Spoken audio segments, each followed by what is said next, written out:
In CRNA school, I studied with a group of 4 people total, and there was many times that each of us would have something a little bit wrong, and then with the group we'd work it out and correct each other and all come to the right answer together. But had I studied that on my own, I would have been memorizing the wrong information. Absolutely, which I do the exact same thing. I meet with a group of 4, love you guys.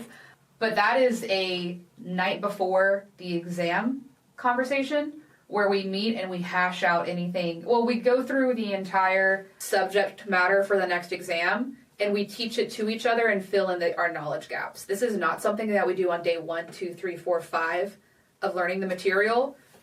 During those days of the material, we are using the other science-based study techniques to get an understanding of the concept, get a grasp on the concept, really understand and memorize and apply the concept, and then at the very end, we're using that teach-back interrogative method where we're filling in each other's knowledge gaps. So this is where using multiple different techniques kind of comes into play. So one study technique that was kind of rated as moderately effective by the authors, and it was a word I had never heard before, was called interleaved practice. And this is a concept where whenever you get saturated with knowledge or bored or tired of one study technique, you move on to a different study technique. And that's something that I did a lot when I was studying for my boards exams.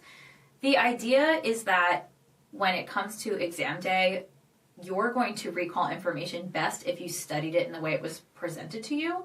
So when you study in multiple different ways, you're increasing the likelihood of kind of getting that match. You're increasing the likelihood that you'll be able to kind of create a neural pathway that mimics the way it's going to ask to be recalled.